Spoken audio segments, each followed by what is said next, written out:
Hello everyone, my name is Maufir और आज हम करने वाले हैं क्लास 9 के फिजिक्स के इंपॉर्टेंट क्वेश्चन। और इस टॉपिक में, इस वीडियो में हम बात करेंगे क्लास 9 के इंपॉर्टेंट टॉपिक और क्वेश्चन जो कि एग्जामिनेशन पॉइंट ऑफ व्यू से इंपॉर्टेंट है। तो सबसे पहले बात करते हैं मोशन चैप्टर की। हमें पता है कि फिजिक्स का सबसे पहला चैप्टर है वो मोशन है। अगर मैं बात करूं हिंदी की, तो हिंदी में चैप्टर का नाम है गति। स्लाइड दोनों में प्रिपेयर हो रखी है, इसलिए मैं सोच रहा हूं दोनों मीडियम में ही करा दूं, ठीक है। तो सबसे पहले जो टॉपिक है वो क्या है, difference between distance and displacement. भाई दूरी और विस्थापन में अंतर क्या है। अगर मैं बात करूं सबसे पहले इस चीज की, देखो मैं यहां पे हूं और मैं यहां गया, ठीक है। चलो यहां से यहां गया, मान लेते हैं यहां ए पॉइंट से, मान लो ये बी था, ये सी था और ये डी था।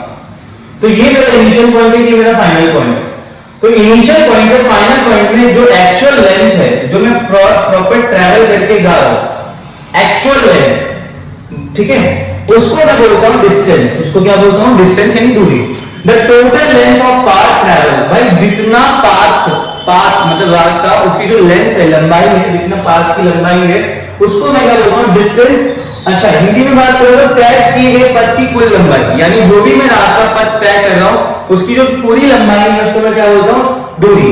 But it is a scalar quantity, ये एक अदिश राशि है। स्केलर क्वांटिटी का मतलब होता है जिसमें सिर्फ मैग्नीट्यूड, मैग्नीट्यूड का मतलब हिंदी में परिमाण यानी कि नंबर, ठीक है।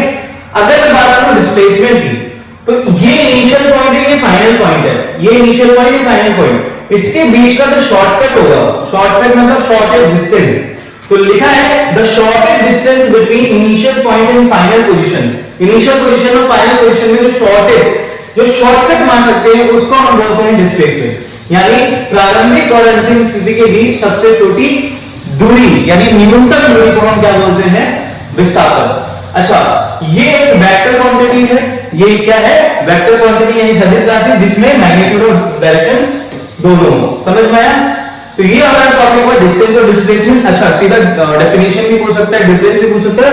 एटलीस्ट पहला तो डेफिनेशन होगी, दूसरा एक पॉइंट होगा, तो एटलीस्ट दो डिफरेंस हम बना सकते हैं। तो अगला जो टॉपिक है वो क्या है? स्पीड, वेलोसिटी और एक्सेलरेशन। स्पीड, वेलोसिटी और एक्सेलरेशन। भाई स्पीड क्या होती है? Speed the rate of change of distance, the rate of change of distance मतलब कितने टाइम के साथ, कितनी स्पीड से, कितने टाइम के साथ डिस्टेंस चेंज हो रहा है, उस चीज को हम बोलते हैं स्पीड। अब जैसे मैंने बोला ये एक पॉइंट है, ये बी पॉइंट है, ठीक है। मैं यहां से यहां गया, मान लेते हैं डिस्टेंस है 5 किलोमीटर, और एक बार मेरे को लग रहा है 10 मिनट और एक बार लग रहा है मेरे को 20 मिनट। तो क्या दोनों की जो डिस्टेंस कवर करने की दोनों की स्पीड है, ठीक है, क्या टाइम लग रहा है, क्या दोनों सेम है? नहीं, किसी में 10 मिनट लग रहा है, किसी में 20 मिनट लग रहा है। तो जिसमें कम टाइम लग रहा होगा, कॉमन सेंस, जिसमें कम टाइम लग रहा होगा उसका ये मतलब है कि बहुत जल्दी है, इसका मतलब उसकी स्पीड ज्यादा है। और जिसमें ज्यादा टाइम लग रहा है उसका मतलब स्पीड कम है, ठीक है। तो rate of change of distance, rate of change of distance उसको हम क्या बोलते हैं? Speed. The rate of change of distance उसको हम क्या बोलते हैं? स्पीड। स्पीड का फॉर्मूला है डिस्टेंस अपॉन में टाइम, डिस्टेंस अपॉन में टाइम, और ये स्केलर क्वांटिटी। क्या है ये? Scalar quantity. हिंदी में दूरी के परिवर्तन की दर, यानी दूरी किस स्पीड, किस समय के साथ, किस चाल के साथ बदल रही है, उसको हम बोलते हैं चाल। चाल का फॉर्मूला है दूरी बटे में समय, और ये क्या है? अदिश राशि।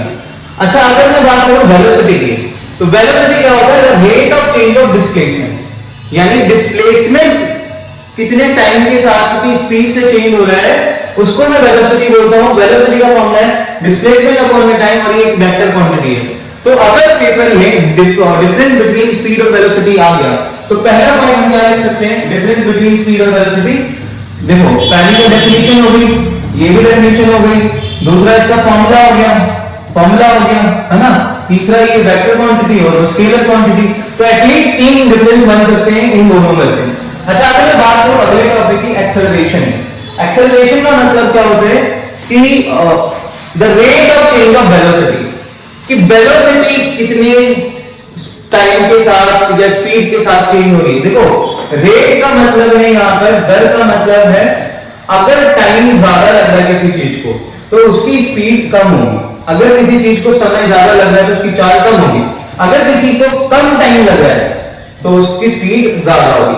तो इन दोनों को रिलेट करने के लिए हम एक वर्ड यूज कर लेते हैं रेट। तो कितने रेट से, कितनी स्पीड से, कितने टाइम के साथ वेलोसिटी चेंज हो रहा है उसको हम क्या बोलते हैं, एक्सेलरेशन। और एक्सेलरेशन का फॉर्मूला है चेंज इन वेलोसिटी अपॉन में टाइम। यहाँ पे a equal to b minus u upon में t होता है, ठीक है, ये एक्सेलरेशन का फॉर्मूला है। यानी वेग में परिवर्तन की दर, वेग में परिवर्तन की दर क्या कहलाता है, त्वरण। और त्वरण का फॉर्मूला है वेग में परिवर्तन अपॉन में समय। और ये एक और सदिश यानी कि एक वेक्टर क्वांटिटी है। क्या है ये, वेक्टर क्वांटिटी, ठीक है। तो यहां पे हमारे तीन मेन टॉपिक हो गए, स्पीड, वेलोसिटी, एक्सेलरेशन। और उससे पहले का क्या कहते हैं, डिस्टेंस और डिस्प्लेसमेंट। अब बात करते हैं, यहां पे ना मीटर है, एक स्पीडोमीटर है, स्पीडोमीटर, एक ऑडोमीटर है, ऑडोमीटर। मतलब दोनों का नाम लिख दिया। भाई पेपर में पूछ सकते हैं कि इसका काम क्या है। देखो स्पीडोमीटर के नाम में लिखा हुआ है स्पीडो, यानी ये स्पीड मेजर करता है। हिंदी में स्पीडोमीटर को हम बोल रहे हैं कि चाल मेजर करता है। क्या मेजर करता है, चाल, टू। ऑडोमीटर मेजर क्या करता है, ऑडोमीटर क्या मेजर करता है, डिस्टेंस। तो ये दिमाग में बिठाना है कि स्पीडोमीटर स्पीड नापता है, ऑडोमीटर दूरी नापता है, ठीक है।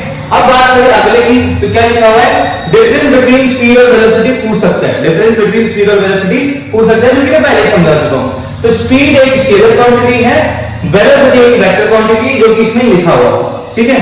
अब नेक्स्ट टॉपिक की बात करें तो नेक्स्ट में एक समान मिलती करती, देखो यूनिफॉर्म सर्कुलर मोशन क्या होता है, motion of an object along a circular path with constant speed. भाई यहां पर हूं, फॉर एग्जांपल यहां एक सर्कल बना है, घूम रहा हूं कांस्टेंट स्पीड से, मतलब एक फिक्स स्पीड से अगर मैं सर्कुलर पाथ में घूम रहा हूं तो इसको मैं क्या बोलूंगा, यूनिफॉर्म सर्कुलर मोशन। एक बार दोबारा डेफिनेशन पढ़ लीजिए, motion of an object along a circular path with constant speed, ठीक है। Velocity changes due to changing direction. अच्छा यहां पर स्पीड चेंज नहीं हो रही, वेलोसिटी चेंज हो रही है। तो velocity changes due to changing direction, बार-बार डायरेक्शन चेंज हो रही है, डायरेक्शन चेंज हो रही है ना। So it is accelerated motion. Accelerated motion क्यों बोला है, क्योंकि वेलोसिटी कंटीन्यूअसली चेंजेस हो रही है, ठीक है। चाल के साथ एक वृत्ताकार तट पे किसी वस्तु की गति, चाल के साथ एक वृत्ताकार तट पे किसी वस्तु की गति, उसको हम एक समान वृत्तीय गति बोलते हैं। दिशा बदलने के कारण वेग बदलता है, क्योंकि डायरेक्शन चेंज हो रहा है, दिशा बदल रही है, इसलिए वेग बदल रही है। इसलिए इसको यूनिफॉर्म, इसलिए इसको त्वरित गति बोलते हैं, एक्सेलरेटेड मोशन बोलते हैं। तो एक बार टॉपिक थोड़ा सा पढ़ लेना, ठीक है। अब इसके बाद हम चले तो हमारा नया चैप्टर है force and law of motion. Force and law of motion simple है भाई, ऐसा चैप्टर है इसमें डेफिनेशन तो कंफर्म ही होती है कि आ सकती है। पहला टॉपिक क्या है, balance and unbalance force. Balance और अनबैलेंस फोर्स सिंपल है, बैलेंस मतलब दोनों साइड बराबर हो, अनबैलेंस मतलब एक साइड ज्यादा कम हो जाए। तो बैलेंस फोर्स में क्या लिखा है, संतुलित पद में क्या लिखा है, नेट फोर्स इज जीरो। मतलब यहां से ये फोर्स लगा है, वहां से कुछ ऐसा समझो, या फिर ऐसा समझ सकते हो कि मैं फोर्स लगा रहा हूं, रिजल्ट जीरो आ रहा है। अब जैसे दीवार में फोर्स लगा रहा हूं, दीवार हिलने वाली तो है नहीं, ठीक है। तो उस फोर्स को मैं बोलूंगा बैलेंस फोर्स। यहां पे लिखा हुआ है net force is zero, no change in motion, motion में कोई चेंज नहीं होगा। अनबैलेंस फोर्स में क्या लिखा हुआ है, net force is not zero for the change in motion. Net force zero नहीं है, उसे मोशन में चेंज आता है, ठीक है। बात करें हिंदी में, संतुलित बल क्या होता है, जब शुद्ध बल शून्य हो, शुद्ध नहीं कुल होना चाहिए, कुल बल शून्य है, गति में कोई परिवर्तन नहीं होता, और उसमें net force is not zero, कुल बल शून्य नहीं है, गति में परिवर्तन का कारण बनता है। यानी कि अगर तुम असंतुलित बल लगाओगे तो गति होगी, ठीक है। अब यहां से डेफिनेशन आती है भाई तीनों लॉ की। तीनों लॉ की डेफिनेशन हम थोड़ा सा पढ़ लेते हैं क्या होता है, ठीक है। पहला क्या है, define first law of motion. गति का पहला नियम, गति का पहला नियम भाई फर्स्ट लॉ ऑफ मोशन क्या है कि अगर कोई बॉडी रेस्ट पे है, अगर कोई बॉडी रेस्ट पे है या मोशन पे है, वो तब तक वही रहेगी जब तक उस पे एक्सटर्नल अनबैलेंस फोर्स ना लगे। सिंपल है, अगर कोई वस्तु विराम अवस्था में है या गति अवस्था में है, वो उसी पे ही रहेगी अगर कोई असंतुलित बल यानी बाहर से फोर्स ना लगे। तो डेफिनेशन करेंगे, an object at rest stay at rest. अब अगर ऑब्जेक्ट रेस्ट पे है वो रेस्ट पे ही रहेगी। An object in motion stay in motion, वो मोशन में ही रहेगी with a constant velocity unless acted upon bye unbalanced force. मतलब अगर उस पे बाहर से अनबैलेंस्ड फोर्स ना लगे तो वो अपने मोशन में या रेस्ट में ही रहेगी। सिंपल है। हिंदी में अगर एक वस्तु जो विराम अवस्था में ही रहती है, अगर एक गतिमान वस्तु गति अवस्था में है तो गति रहेगी जब तक उस पर कोई असंतुलित बल ना लगे। ठीक है, यानी कि कोई चीज रुकी हुई है वो तो रुकी रहेगी, कोई चीज चल रही है तो वो चलते ही रहेगी। कब तक जब तक उस पर फोर्स ना लगे, अनबैलेंस फोर्स। गति का दूसरा नियम क्या है?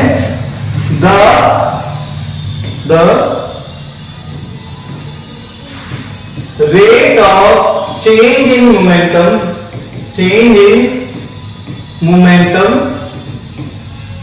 the rate of change in momentum is directly proportional to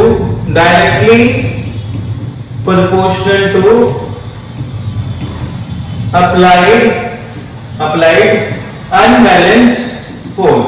simple है, इस वर्ड पर फोकस करना है। The rate of change in momentum is directly proportional to applied unbalanced force, यानी संवेग में परिवर्तन की दर उसमें लगने वाले असंतुलित बल के समानुपाती होता है। The rate of change of momentum is directly proportional to applied unbalanced force। Third law of motion क्या है? For every action there is equal and opposite reaction। Her action का इक्वल और अपोजिट रिएक्शन होता है। हर क्रिया के लिए ठीक उसके समान और विपरीत क्या होती है? प्रतिक्रिया। इसके एग्जांपल है भाई, वो पढ़ लेना, रिकॉइल ऑफ गन और बोर्ड से उतरते हुए, ठीक है, और बंदूक वाला, मतलब वो वही हो गया रिकॉइल ऑफ गन। 2-3 एग्जांपल इसके देख लेना, ठीक है। अब कुछ क्वेश्चन है वो थोड़ा पढ़ लेते हैं। Explain why some of the leaf में get detached from tree vibrationally shape its branch. मतलब एक सिंपल सा पेड़ है, उसके तने में, ठीक है, वो जो ब्रांच होती है, शाखाएं होती हैं, अगर हम उसको तेजी से हिलाएं तो क्या होता है? पत्तियां नीचे गिर जाती हैं। ये पूछ रहा है क्यों? Due to inertia the leaf tend to remain at rest while the branch is suddenly move. भाई पत्तियां रुकी हुई थी तो leaf tend to remain at rest, ठीक है, while the branch is suddenly move. जब ब्रांच को सडनली मूव करा तो लीफ तो अपना रेस्ट पे रहना चाहती थी, तो उस पर फोर्स लगने की वजह से वो टूटा, जड़त्व के कारण। भाई इनर्शिया वही है, फर्स्ट लॉ ऑफ मोशन ही है। पत्तियां विराम अवस्था में रहने की प्रवृत्ति रखती है। वो अपने विराम अवस्था में रहना चाहती थी, जब शाखा को अचानक से, यानी ब्रांच को अचानक से मूव करा तो उस पर फोर्स लग गया। क्या लग गया? फोर्स। अगला क्वेश्चन क्या है? Why do you fall in the love, अच्छा लव नहीं है Why do you fall in the forward direction when a moving bus brakes to a stop and fall backward when it accelerates from rest? मतलब जब चलती हुई बस रुकने के लिए ब्रेक लगती है तो आप आगे की दिशा में करते हैं, मतलब धूम ब्रेक आगे, और अचानक से रुकी हुई है और आपने गाड़ी स्टार्ट करी धूम पीछे, है ना? ये लिखा हुआ है कि पीछे की ओर क्यों करते हैं। पॉइंट है सिंपल। ब्रेकिंग के केस में क्या है? Inertia of motion cause you continue moving forward. भाई तुम गाड़ी में चल रहे हो, स्पीड में हो, तो तुम मोशन में ही हो, पर जाके ब्रेक लगता है तो क्या होता है? तुम तो मोशन में ही रहना चाहते थे, बस रुक गई, बट तुम मोशन में रहना चाहते थे तो तुम्हारी बॉडी आगे की तरफ है। तो इनर्शिया ऑफ मोशन, यानी मोशन का जो इनर्शिया था, मोशन में बने रहने की चाहत थी, वो हमें कॉज करती है कंटिन्यू मूविंग फॉरवर्ड, और वो हमें आगे की तरफ धक्का देती है, ठीक है। और अचानक से जब गाड़ी चालू हुई, एक्सेलरेशन, इनर्शिया ऑफ रेस्ट, यानी रेस्ट में रहने की चाहत cause you to fall backward, और वो कहां करती है? हमें बैकवर्ड फॉल करती है, ठीक है। ये हो गया टॉपिक। और उसके बाद हम बढ़ते हैं आगे।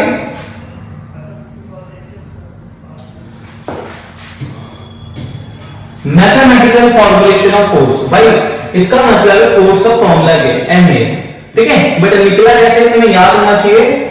MU होता है, MV होता है, ठीक है, ये इनिशियल वेलोसिटी है, फाइनल है, तो हम चेंज करते हैं MV माइनस MU, ठीक है, फिर हम M कॉमन लेते हैं, M कॉमन लेंगे, फिर उसके बाद हम rate of change in momentum बोलते हैं, rate of change in momentum, तो क्या होता है?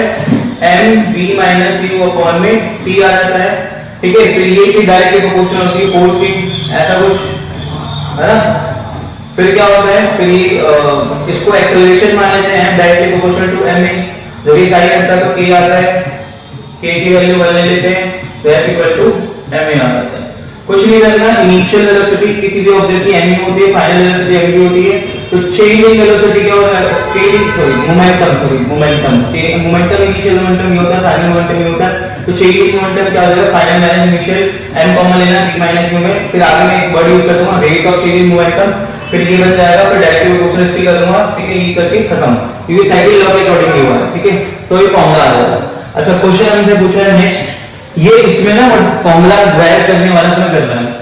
Define 1 Newton force. 1 न्यूटन क्या होता है भाई, देखो F इक्वल टू ma है, F इक्वल टू ma है। अगर इसकी वैल्यू में 1 रखूं, इसकी वैल्यू में 1 रखूं, तो ये भी 1 हो जाएगा। तो अगर मास 1 kg ले लूं, एक्सेलरेशन 1 मीटर पर सेकंड ले लूं, तो जो मेरा फोर्स होगा वो 1 न्यूटन होगा।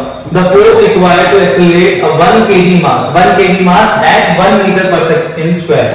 दोबारा पढ़ लेंगे, 1 kg मास को 1 मीटर पर सेकंड स्क्वायर से एक्सेलरेट करेंगे तो जो फोर्स होगा उसको 1 न्यूटन बोलेंगे, ठीक है। 1 kg द्रव्यमान को 1 मीटर पर सेकंड पे त्वरित करने के लिए जो बल लगता है उसको 1 न्यूटन बोलते हैं। Right the factor affecting force. भाई फोर्स को कौन कौन अफेक्ट कर सकता है, कभी भी ऐसा क्वेश्चन आया जैसे पोटेंशियल एनर्जी के लिए, काइनेटिक एनर्जी के लिए, किसी के लिए है कि कौन कौन से फैक्टर अफेक्ट करते हैं, तो तुम सीधा फॉर्मूला पे ध्यान दो उसके। अगर फॉर्मूला है तो जैसे इवेपोरेशन है, इवेपोरेशन में कोई फॉर्मूला नहीं है तो वहां पे कुछ देखेंगे नहीं हम, बट हाँ अगर किसी में फॉर्मूला है तो फॉर्मूले में जो चीजें लिखी हो वही उसके फैक्टर है ज्यादातर। तो फोर्स को कौन अफेक्ट करता है, मास, और फोर्स को कौन अफेक्ट करता है, एक्सेलरेशन, द्रव्यमान और त्वरण। तो हम ये बोल सकते हैं कि फोर्स को कौन प्रभावित करता है या कौन अफेक्ट करता है, तो हम बोलेंगे मास और एक्सेलरेशन, ठीक है। थोड़ा सा समझा देना कि मास बढ़ेगा या एक्सेलरेशन बढ़ेगा तो फोर्स भी बढ़ सकता है, ठीक है। Explain the following. कुछ क्वेश्चन है, क्रिकेटर पुलिंग है, मतलब जब मैं क्रिकेट मैच खेल रहा हूं तो किसी ने शॉट मारा और मैं कैच करने गया, तो मैं कैच ऐसे तो रखूंगा नहीं हाथ को, मैं यूं करूंगा हाथ ऐसे, कैच अगर देखा होगा इसको, बॉल पकड़ी और यूं कर देते हैं, ठीक है। उससे क्या होता है, increase the time of impact. अब जो बॉल सडनली मेरे हाथ पे लगी, ठीक है, उसका इंपैक्ट इंक्रीज करने के लिए टाइम चाहिए उसके इंपैक्ट को। रिड्यूसिंग द फोर्स, मतलब जो बॉल फोर्स लगा रहा है ज्यादा टाइम लेने के लिए हम उसको पीछे करते हैं ताकि हमें ज्यादा चोट ना लगे और वो बॉल ना गिरे। तो increase the time of impact, reducing the force. भाई क्रिकेटर का हाथ खींचना प्रभाव का समय, वो समय बढ़ाता है ताकि बल कम हो सके। अच्छा अगला है जंपर जंप्स इन सैंड। जंपर जंप्स इन सैंड, तो जो भी कोई जंप करता है सैंड के अंदर क्या होता है, increase the time of impact, reducing the force. दोनों में सेम चीज लिखी हुई है, ठीक है। अगला क्वेश्चन क्या है,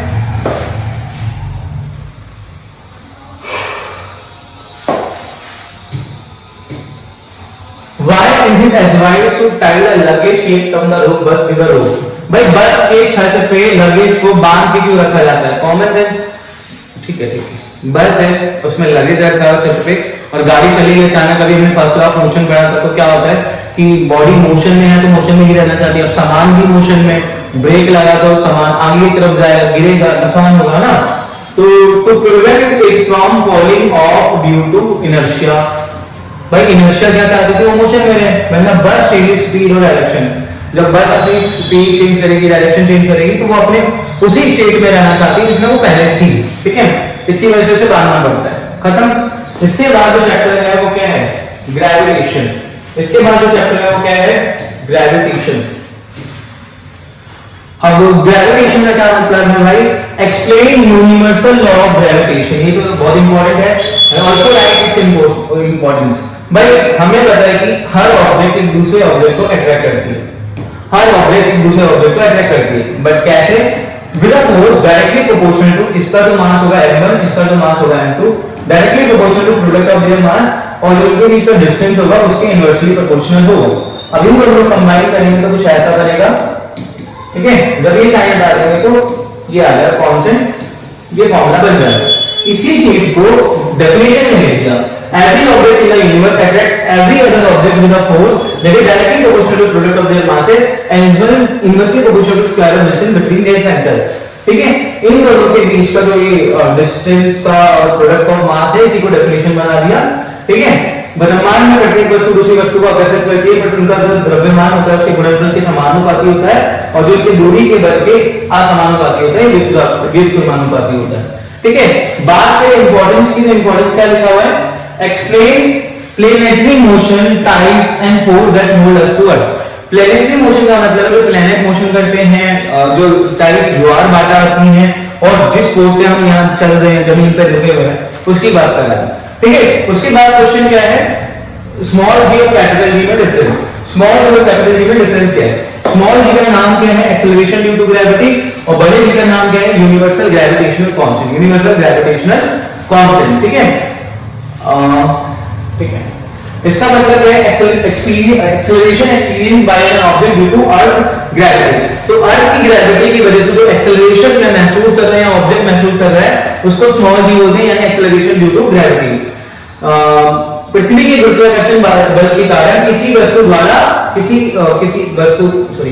पृथ्वी के गुरुत्वाकर्षण बल के द्वारा किसी भी वस्तु का अनुभव किया जाने वाला त्वरण क्या कहलाता है? स्मॉल जी, यानी कि गुरुत्वीय त्वरण। इसका जो मान होता है, वैल्यू होती है, वो क्या होती है? 9.8 मीटर पर सेकंड। बड़े जी की बात करें तो बड़े जी का नाम है यूनिवर्सल ग्रेविटेशनल कांस्टेंट, हिंदी में बोलेंगे सार्वभौमिक गुरुत्वाकर्षण स्थिरांक। सार्वभौमिक गुरुत्वाकर्षण स्थिरांक, अगर ये वर्ड भूल भी जाओ तो दिक्कत नहीं है, गुरुत्वाकर्षण स्थिरांक लिख देना। इसके बाद हम क्या करें कि पढ़ते हैं इसका constant of proportionality in the law of gravitation. अभी हमने फॉर्मूला करा था जिसमें हम ऐसे लिखते थे, ठीक है, जब ये साइन में हटता था तो जी आता था, उस कैपिटल जी को हम ये बोलते हैं यूनिवर्सल ऑफ ग्रेविटेशन। इसकी फिक्स वैल्यू और यूनिट याद कर लेना, 6.67 into 10 की पावर -11 न्यूटन मीटर स्क्वायर पर केजी स्क्वायर। ये याद करना बहुत जरूरी है। ठीक है, थोड़ा जल्दी हो रहा है क्योंकि और भी टॉपिक्स हैं, क्वेश्चन है, हाँ, ताकि वीडियो शॉर्ट बने, उसके लिए हम ये कर रहे हैं। अब इसके बाद हम क्या करते हैं, ये what is difference between mass and weight. What is difference between mass and weight? तो अगर मैं मास और वेट की बात करूं तो इसका difference mass, amount of matter in object, कि कोई ऑब्जेक्ट है उसमें मैटर का कितना अमाउंट है, उसको हम मास बोलते हैं। किसी वस्तु में पदार्थ की मात्रा, कोई भी वस्तु हो सकता है, उसमें पदार्थ है, कितनी चीजें इसके अंदर हैं, उसको मैं मास यानी द्रव्यमान बोलता हूं। ये एक स्केलर क्वांटिटी है, यानी अदिश राशि है। तो दो डिफरेंस तो ऐसे हो गए, एक डेफिनेशन और एक इक्वल। वेट क्या होता है? Force of gravity acting on an object. भाई किसी ऑब्जेक्ट पे कितनी ग्रेविटी का फोर्स लग रहा है, उसे वेट बोलते हैं। ठीक है, ये वेक्टर क्वांटिटी का फॉर्मूला क्या है? Mass into gravity. किसी भी वस्तु पे लगने वाले गुरुत्वाकर्षण बल, किसी भी वस्तु पे लगने वाले गुरुत्वाकर्षण बल को हम भार बोलते हैं। सदिश राशि का फॉर्मूला ये। ठीक है, अच्छा, अगला हम पढ़ेंगे थ्रस्ट और प्रेशर और बाइंडिंग फोर्स। तीन टॉपिक है। Thrust, force acting perpendicular to surface. भाई ये सरफेस है, परपेंडिकुलर की, यानी 90 डिग्री का अगर कोई फोर्स लग रहा है तो बोलते हैं थ्रस्ट। क्या बोलते हैं? Thrust. Force acting perpendicular to surface, किसी भी सतह पर लंबवत कार्य करने वाला बल, उसे थ्रस्ट बोलते हैं।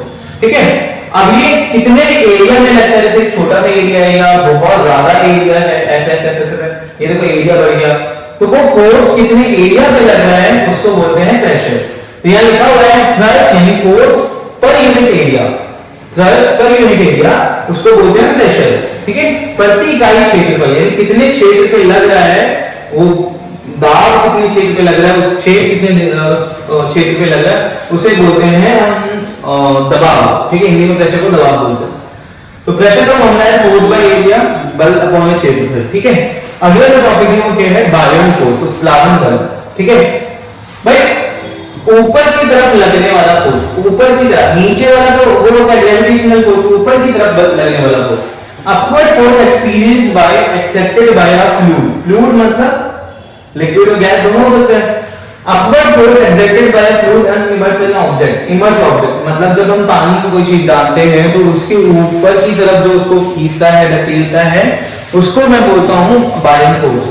ठीक है, किसी डूबी हुई वस्तु पर तरल द्वारा लगाया गया, किसी डूबी हुई वस्तु पर उस पे ऊपर की तरफ जो बल लग रहा है उसको हम क्या बोलते हैं? बायोन फोर्स। ठीक है, इसका एक सिंपल सा बताया था एग्जांपल मैंने, BF वाला, BF देखो, अगर बायोन फोर्स ज्यादा होगी, बायोन फोर्स यानी उत्प्लावन बल ज्यादा हो, तो वस्तु फ्लोट करेगी। ठीक है, अगर ग्रेविटेशनल फोर्स ज्यादा होगी तो वस्तु यानी ऑब्जेक्ट सिंक करेगा, यानी डूबेगी। ऐसे याद रख सकते हैं, थोड़ा सिंपल है। अब इसके बाद का क्वेश्चन क्या है, एक सीधा टॉपिक पढ़ते हैं।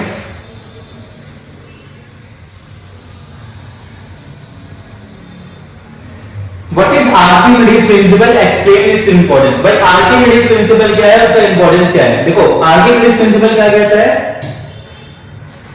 आर्किमिडीज प्रिंसिपल कहता है कि अगर किसी ऑब्जेक्ट में तुमने कोई किसी बॉर्डर में अगर तुमने कोई ऑब्जेक्ट डाला है तो उस पर कितना अपवर्ड फोर्स लगेगा, कितना अपवर्ड फोर्स लगेगा, वो इस चीज पे डिपेंड करता है कि इसने कितना फ्लूइड को, कितना मास को डिस्प्लेस किया, विस्थापित किया। भाई जो जितना ज्यादा पानी हटाएगा उसको उतना ज्यादा फोर्स लगेगा, सिंपल। इसलिए ये लाइन बोली है, when an object is partially और fully immersed in a fluid, जब उसको आधा या पूरा डुबोया जाता है, it experience upward buoyant force, वो एक्सपीरियंस तो करता है ऊपर की तरफ फोर्स, कितना होता है, equal to the weight of fluid displaced by it. भाई वो फ्लूइड का कितना वेट डिस्प्लेस करता है, हटाता है, उतना ही इस पे फोर्स लगता है। यही चीज आर्किमिडीज साहब ने बताई।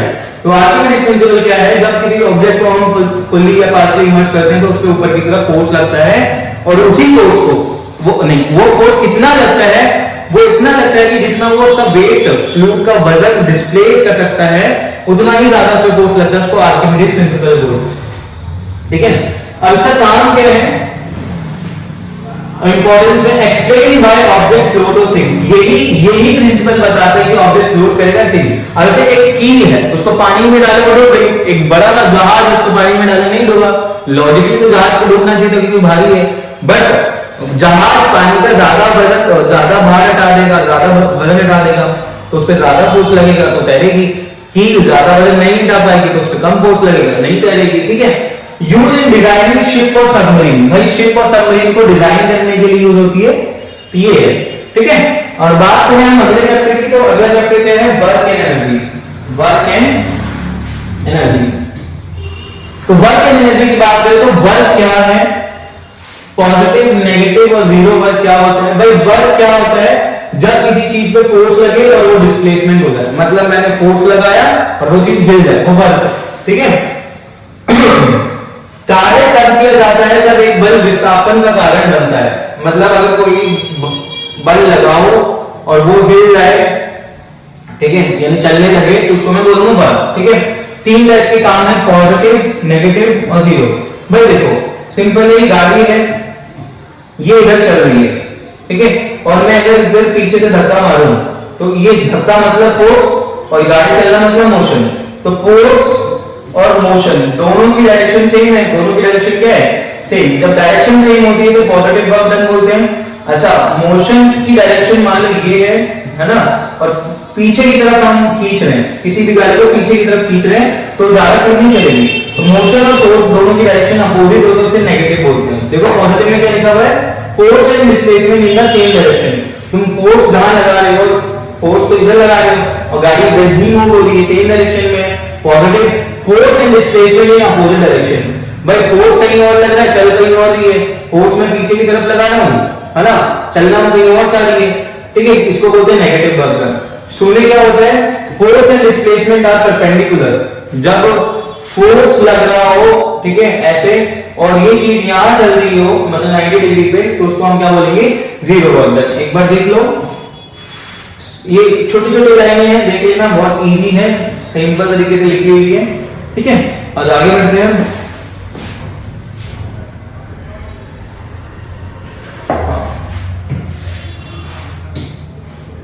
अगला क्या लिखा हुआ है, define one rule of work. Define one rule of work. One rule of work क्या होता है भाई, the work done when force of 1 Newton space. हाँ ठीक है, एक फॉर्मूला है W=Fs।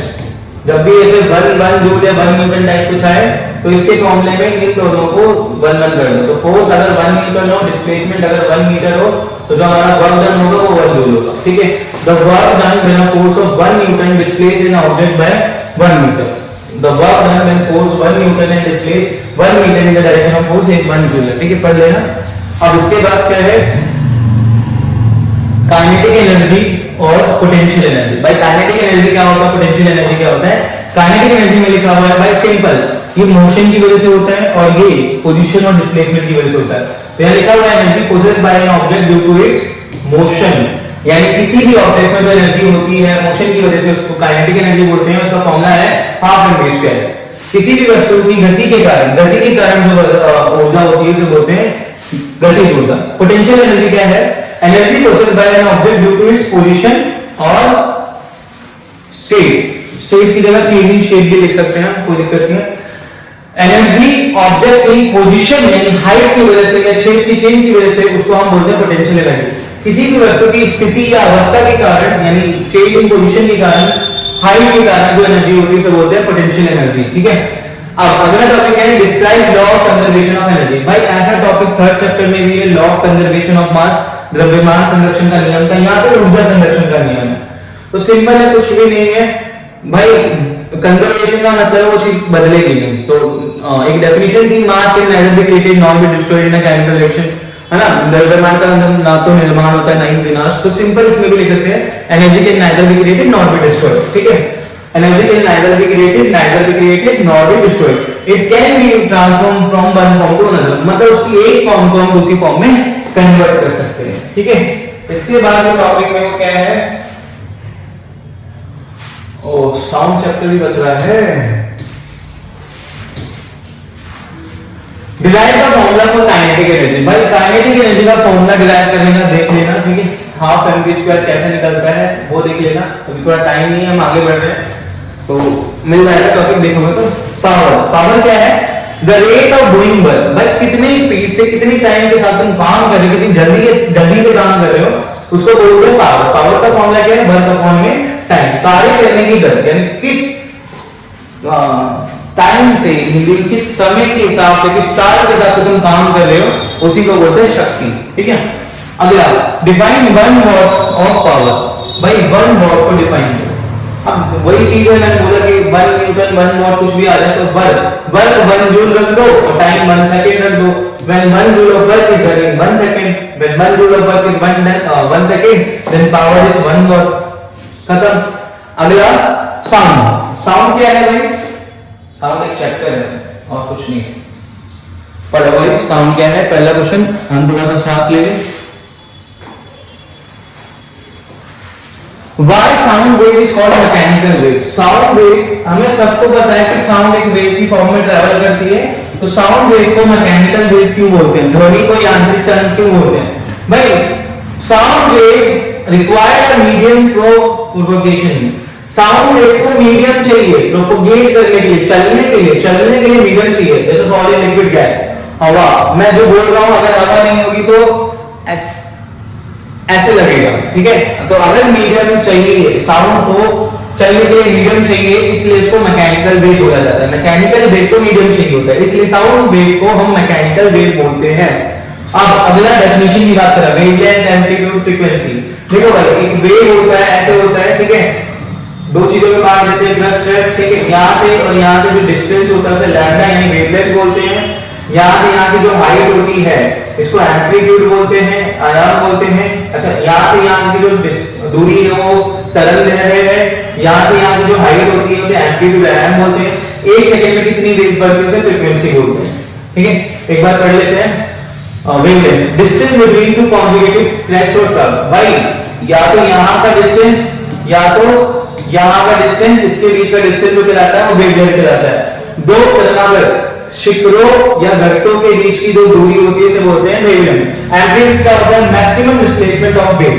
भाई मैंने ये वेव बनाया, इसका जो मैक्सिमम डिस्प्लेसमेंट है, अब ये जो वेव बनाया इसका जो मैक्सिमम डिस्प्लेसमेंट है, ये जो दोनों की डिस्प्लेसमेंट यानी हाइट की बात करें, विस्थापन की बात करें, इसी को हम क्या बोलते हैं?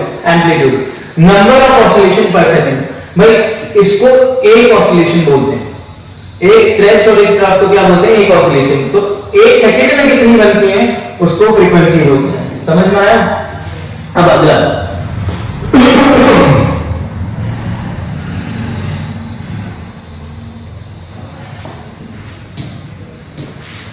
रिलेशन बिटवीन ये Vn और लैम्डा। Vn और लैम्डा फॉर्मूला याद रख लेना। V equal to velocity, n का मतलब फ्रीक्वेंसी, लैम्डा मतलब वेवलेंथ लिख दिया। दोनों जगह v भी नहीं लिख सकते इसलिए ऐसे लिखा।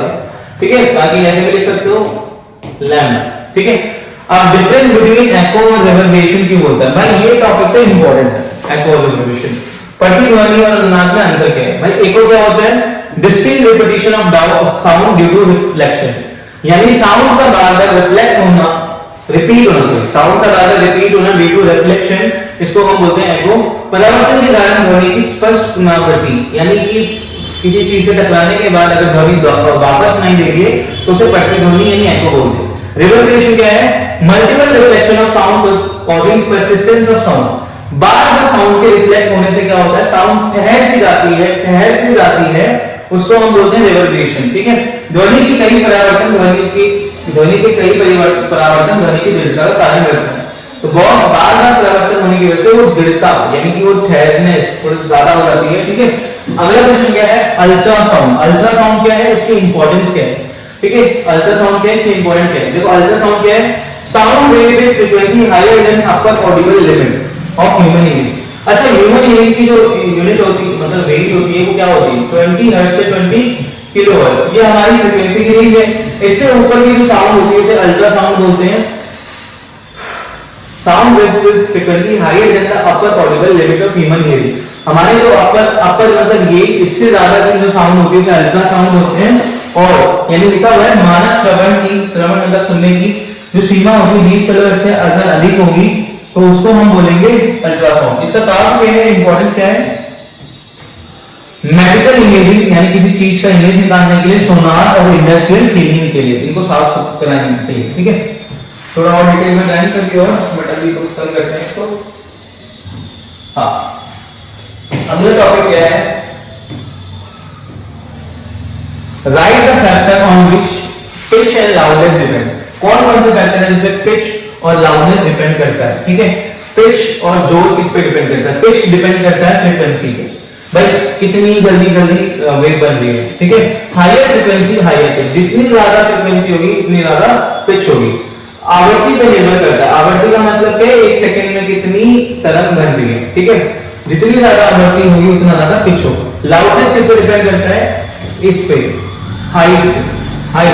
अब इसकी लाउडनेस कम है तो depends on amplitude, higher amplitude louder sound. जितना ज्यादा एम्पलीट्यूड होगा, जितना ज्यादा एम्पलीट्यूड होगा उतना साउंड लाउड होगी। ठीक है, अच्छा तो थोड़ा सा कोई बात नहीं, इस वीडियो में मतलब जल्दी कर रहे हैं क्योंकि कल ही एग्जाम है और मुझे आज वीडियो बना के अपलोड भी करनी है, भेजनी भी, तो थोड़ा जल्दी हुआ होगा, कोई बात नहीं। अगर इन बाय चांस किसी का डाउट हो तो भी मेरे से पूछ सकते हो। ठीक है, बाकी बढ़े रहें आगे और वीडियो के लिए 10th क्लास में मिलेंगे और वीडियो के साथ।